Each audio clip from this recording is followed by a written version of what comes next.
थोड़ भरियो घटमा चंदा ने सूर रे।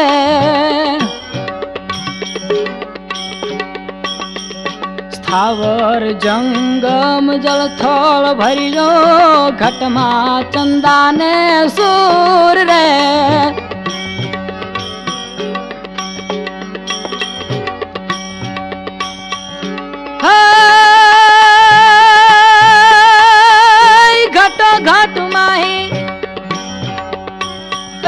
घटो घट माही राम रमता विराजे। घटो घट माही राम विराजे। दिलहीना थी या दूर प्यालो में पीधेल छे भरपूर प्यालो पीधेल छे भरपूर।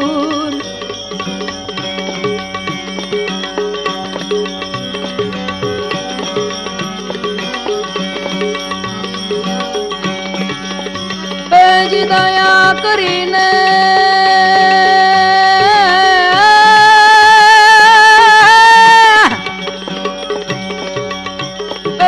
दया करीने मुने प्रेमे पायो नैनू में आया नूर प्यालो पीधेल छे भरपूर प्यालो पीधेल छे भरपूर।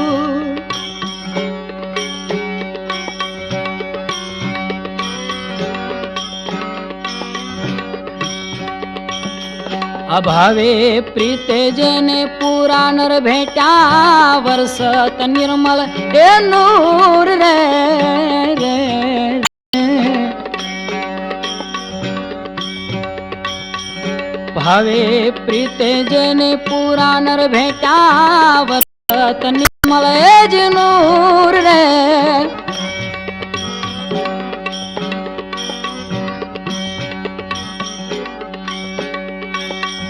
समझा गुरु ने निशान मारे। समझा गुरु ने निशान मारे। भरारिया भरपूर प्यालों में भरपूर प्यालों में पीधेल छे भरपूर।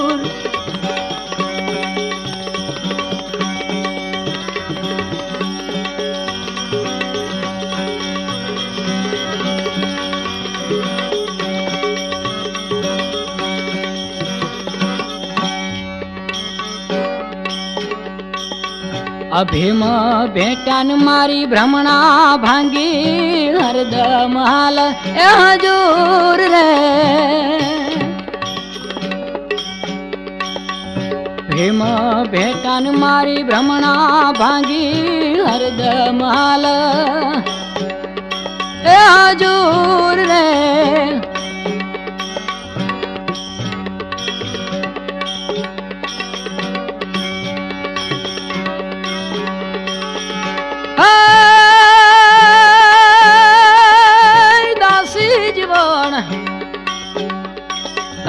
दासी जीवन सात भीमना चरणा पिता थई चकचूर प्यालों में पीधेल छे भरपूर प्यालों में पीधेल छे भरपूर। दया करीने मुने प्रेमे पायो नैनू में आया नूर प्यालो पीधेल छे भरपूर प्यालो पीधेल छे भरपूर।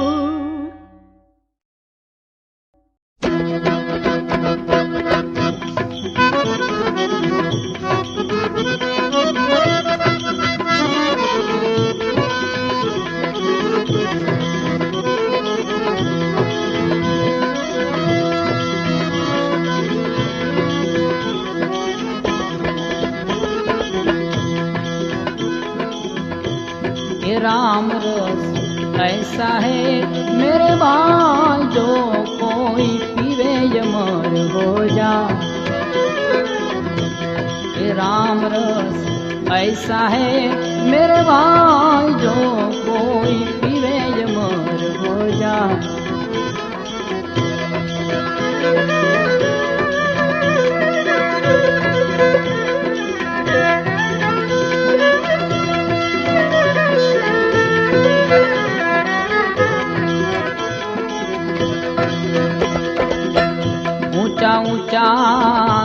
कोई हाले नीचा न हाल को ऊंचा ऊंचा सब कोई हाल नीचा न हाल को एक बार जो नीचा हाले तो एक बार जो नीचा हाले तो सबसे ऊंचा हो राम रस ऐसा है मेरे भाई जो कोई पीवे अमर हो जाए राम रस ऐसा है मेरे भाई जो कोई पीवे अमर हो जाए।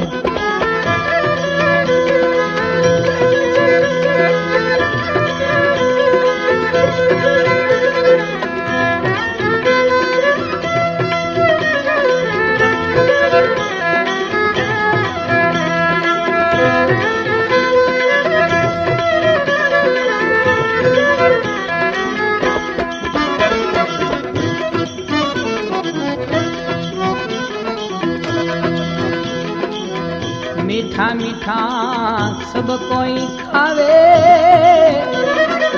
कड़वा न खावे को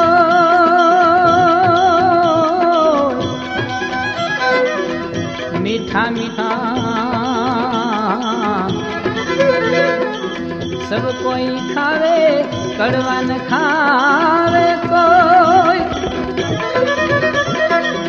एक बार जो कड़वा खावे तो एक बार जो कड़वा खावे तो सबसे मीठा हो राम रस ऐसा है मेरे भाई जो कोई पीवे अमर हो जाए राम रस ऐसा है मेरे भाई जो कोई पीवे अमर हो जाए।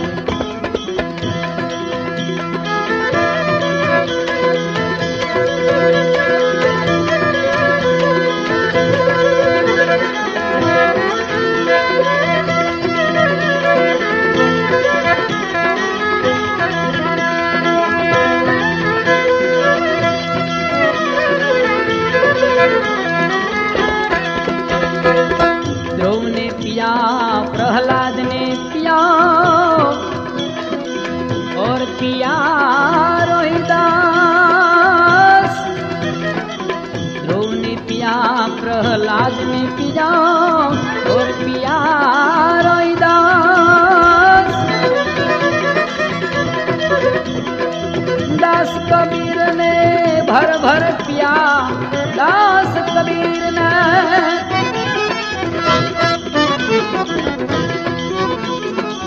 दास कबीर ने भर भर पिया फिर पीवन की नयास राम रस ऐसा है मेरे भाई जो कोई पीवे अमर हो जाए राम रस ऐसा है मेरे भाई जो कोई पीवे अमर हो जाए राम रस ऐसा है मेरे भाई जो कोई पीवे अमर हो जाए।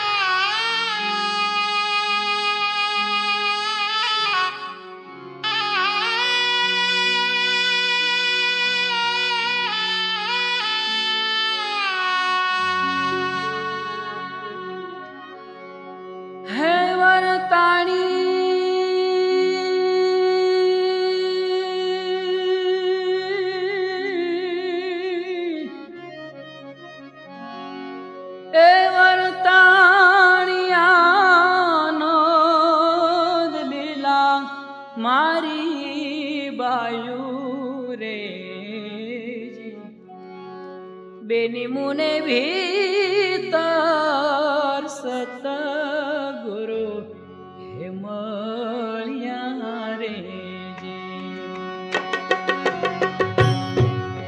वर्ताणिया नंद लीला मारी बायू रे जी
जन कोटिक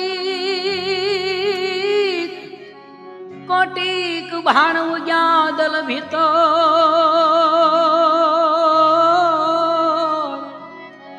ए में तो भूमिका सगली भाली कोटिक भाण उजादल भीतर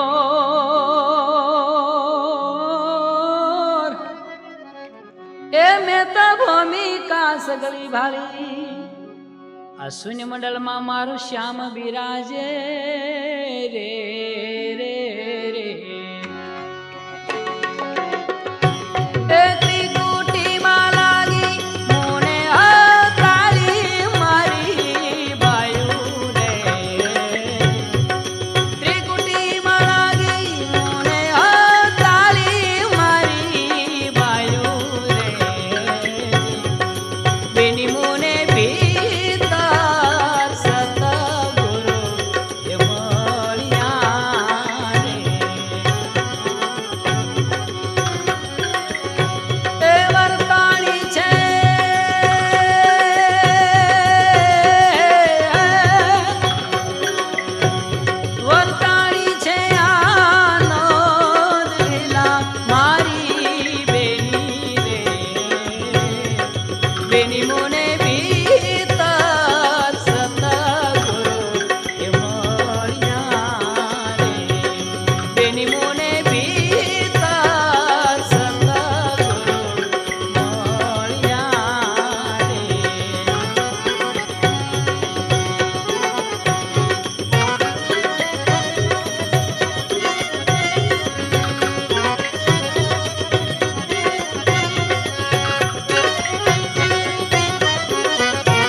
હવે થોડીક વ્યવસ્થા આપણે ભજનની અંદર પણ જાળવીએ.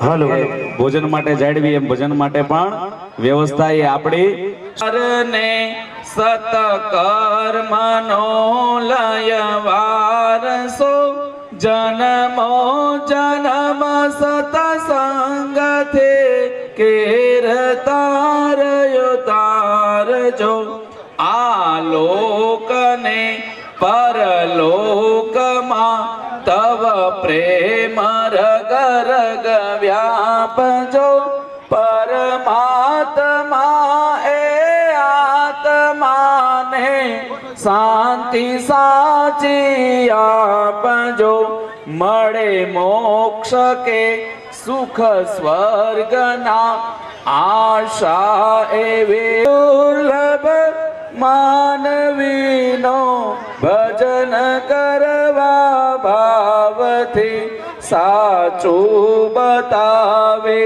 રૂપ શ્રી રણ છોડ હૃદયે સ્થાપજો પરમાત્મા એ આત્માને શાંતિ સાચી આપજો શાંતિ સાચી આપજો.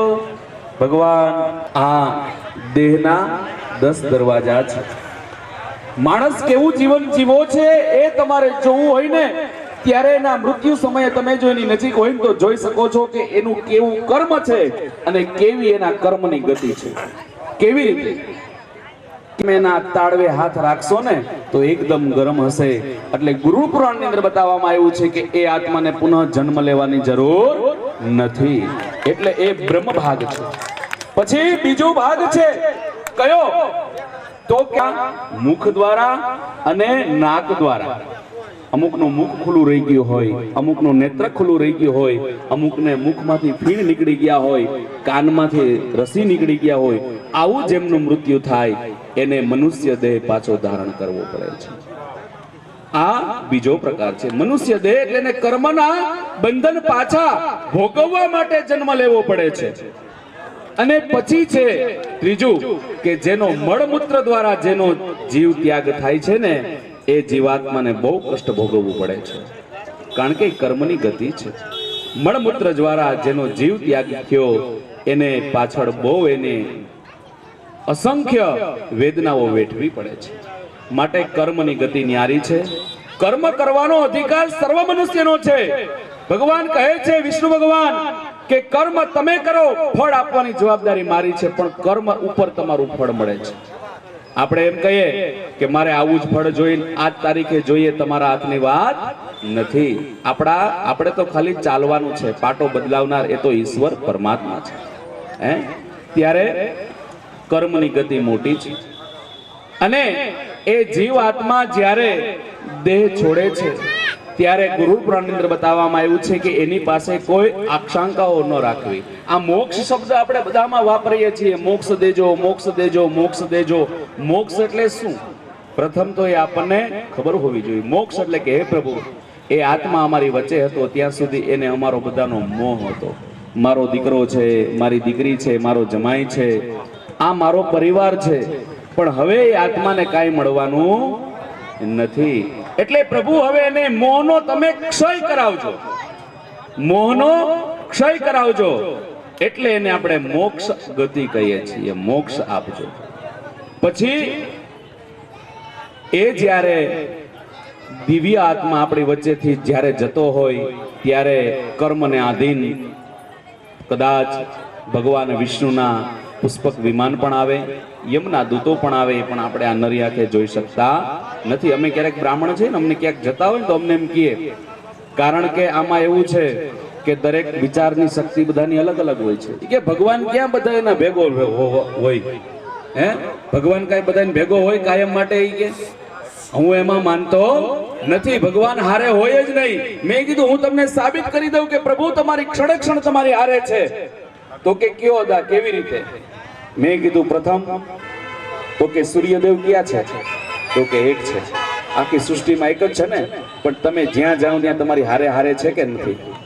આ ચંદ્ર નારાયણ દેવ કયા છે? તો કે એક છે, પણ તમે જોવો એટલે તમને દેખાય, હું જોઉં એટલે મને દેખાય, એટલે છે ને આપણી સાથે. એમ ઈશ્વર પણ અણુ અણુમાં તમારી સાથે જ છે, પણ આપણે એને ઓળખી શકતા નથી. પછી બીજું કે એ આત્માની અંદર જીવ છે. જો બ્રાહ્મણ તરીકે આવીએ ને તો પેલી પૂજા અમે તમારી કરીએ, કપાળમાં ચાંદલો કરાવીએ, 3 વાર આચમન કરાવીએ. શું કામે? કારણ કે પ્રભુએ કીધું કે પેલી પૂજા આત્માની, પછી બીજી પૂજા પરમાત્માની. તો પ્રથમ પૂજા અમે તમારી કરીએ છીએ. તો એ જીવાત્મા જે પણ ઘડીએ આપણો દેહ છોડે ત્યારે મેં કીધું એ રીતે. પછી બીજું એ કે એની જે ગતિ છે એ બહુ ન્યારી છે. મનુષ્યના જીવનની અંદર જેટલી જેટલી વિશેષતાઓ આવે છે અને આગળની એટલી ગરુડ પુરાણની અંદર બતાવવામાં આવ્યું છે કે બાકી વિજ્ઞાને પણ સ્વીકાર્યું છે, વિજ્ઞાને પણ સ્વીકાર્યું છે કે ઓછામાં ઓછી 8 કલાક ઊંઘ હોવી જરૂરી છે જીવનની અંદર. તો એ પરમાત્મા આપણી સાથે છે. પછી જ્યારે ગરુડ પુરાણની અંદર આપણે જઈએ ત્યારે એ પૂ નામનું નર્ક આવે છે. પૂ નામનું નર્ક. તો કે શાસ્ત્રમાં બતાવ્યું છે કે વિપ્ર હસ્તે ચંદનમ. બ્રાહ્મણ તમને સૌભાગ્ય કરેલો ચાંદલો જો તમને સામો મળે ને તો તમારો દિવસ સર્વશ્રેષ્ઠ છે. એટલે કે વિપ્ર હસ્તે ચંદનમ. પછી માતૃ હસ્તે ભોજનમ. માં જે તમને જમવાની જે રસોઈ બનાવે ને એ દુનિયાની તાકાત તમને કોઈ ખવડાવી શકતી નથી. આ કદાચ માજી વયા ગયા, એમના દીકરા કદાચ મોટા હોય, પણ એની પાસે તો બાળક જ હોય છે. એની પાસે કોઈ દિવસ મોટો થતો જ નથી, એ બાળક જ હોય છે. તો માતૃ હસ્તે ભોજનમ. પછી ત્રીજું બતાવ્યું છે કે પુત્ર હસ્તે પિંડદાન. પિંડદાનનું બહુ મહત્વ બતાવ્યું છે કે પુત્ર કદાચ 8 પેઢીનો છેટો થતો હોય ને તમારે, પણ એ જો તમારી પાછળ પિંડદાન કરે ને તો જે માણસને મોક્ષ મળે છે. તો માતૃ હસ્તે ભોજનમ, પુત્ર હસ્તે પિંડદાન. પછી બતાવવામાં આવ્યું છે પૂ નામનું નર્ક આવે છે. વૈતરણી નદી, આપણે ગાયને પૂછડે પાણી રેડીએ છીએ, વૈતરણી નદી પાર કરવી પડતી હોય છે. એની અંદર પણ એનું એક પણ હું પુણ્ય આપતો નથી, કારણ કે કૃષ્ણ ભગવાને કીધું છે કે માતા પિતાની જરૂર મારે પણ પડે છે. જન્મ લેવા માટે માતા પિતાથી મોટું આ જગતની અંદર કોઈ નથી, કારણ કઈ હોતું નથી. ને પછી કુંડળીઓ લઈને હડિયા હડી થાય કે અમને આ નડે ને અમને આ નડે. પેલા તમે તમારા માતા પિતાને હાથ એના કપડા લઈ ગયા ચોર. આપણે ખૂબ બોલ્યા અને બોલી એમાં કોઈ નવાઈ નથી, પણ આવા જે કાંઈ જુવાન વર્ગો છે, ઉગતા છોડવા છે, સજ્જનતા સજ્જન બનવાની ઈ ખમેરાત ભગવાનના કાંઈક મહેરબાની અને મા બાપના સંસ્કાર છે. પ્રિય બોલવું સજ્જનતા, દાતારી સુરપંથ. દાતાર બનવાની સુરવીર બનાવવાની નિહાળ ન હોય, પણ એ લોહીના ગુણ છે. એતા અભ્યાસે ન મળે બિના કૃપા ભગવંત. પરમાત્માની જો તમારી માથે પ્રેરણા થાય અને પરિવારની જો સંસ્કૃતિનું સિંચન થાય તો આ તમામ જે કાંઈ ગુણો છે એ ગુણોથી આપણે ભરપૂર બની શકીએ. તો અમારે માજી શ્રી મણિમાં ભૂદેવે વાત કરી કે ભાઈ જે આત્મા છે તો અમર જ છે, આપણે એટલી હદે પહોંચેલા નથી, પણ આ એક ખોરડા છે. જેમ જૂનું મકાન થાય ને આપણે નવું બનાવી, એમ માજીએ મકાન બદલ્યું. મકાન બહુ જૂનું પુરાણી થઈ ગયું, એટલે હવે એમાં રહેવાય એવું હતું નહીં. પછી વિચાર થયો કે હવે 105 વર્ષ મકાન હવે ખબડી ગયું છે. હવે આપણે ગમે તેવા બંગલો બનાવો તો 100 વર્ષે તો જાણે એમાં ખખડી જાય છે. તો જે મણિમાના જે ગુણો, મણિમાનો જે ભાવ, મણિમાનો જે પ્રેમ, અને મણિમાએ જેમના પરિવાર માટે જે ભોગ આપ્યો, આપ તો સમજી શકો છો કે મણિમાની 22 વર્ષની ઉંમર હતી. અમારે રાજા દાદાની કાંઈક 70 80 90 વર્ષની ઉંમર હશે. અને એ યુગમાં એક વડવાના અને ગલઢાના એક સર મોહમ્મદથી એક જોકે કામ થઈ ગયું હતું. જ્યારે રાજા દાદાના લગ્ન થયા ત્યારે એમ કહેવાય છે, વાતું સાંભળી છે એમાં તેજા બાપુના વડીલો પાસેથી, કે રાજા દાદા હતા લગભગ 70 વર્ષના અને મણિમાં હતા 17 વર્ષના. અને એમના જે કાંઈ લગ્ન થયા અને ત્યાર પછી સંસારમાં જોડાણા પછી 2 બાળક, અમારે તેજા બાપુ અને અમારે ફુઈબા માતુશ્રી જે લખતર ગામે રહ્યા. કડવા હેઠાન મીઠુભાઈ જેવા દીકરા જન્મા. આજે મારી પાછળ ફર્સ્ટ ક્લાસ કામ કરી સમાજના સમસ્ત નાના મોટા સમાજને આમંત્રણ આપી અહીં ઉપસ્થિત રાખ્યા છે. અને આ આત્માને ઈશ્વર શાંતિ આપે એવી આપ સર્વેને નર્મ વિનંતી કરું છું. ભાઈ શ્રી જગદીશભાઈ નગરપાલિકાના માન્ય મેયર શ્રી જમેલભાઈ ઉપાધ્યાય આપણા દાદીમાને પુષ્પાંજલિ આપી અને પોતાની શ્રદ્ધાંજલિ વ્યક્ત કરે છે. સાથે જયમનભાઈ ઠાકર છે જે અમારા વોર્ડના છે. બીજા એવા અમારા દિલીપસિંહ છે અમારા વોર્ડના, હરેશભાઈ જોશી છે કે જેઓ વ્યક્ત કરે છે. આભાર. મારે પણ માયાળું, ખૂબ જ લાગણીશીલ, અને હંમેશા આપણે કહીએ કે જેમ નરેન્દ્રભાઈ ભારત માતાની ચિંતા કરે છે એમ એ પણ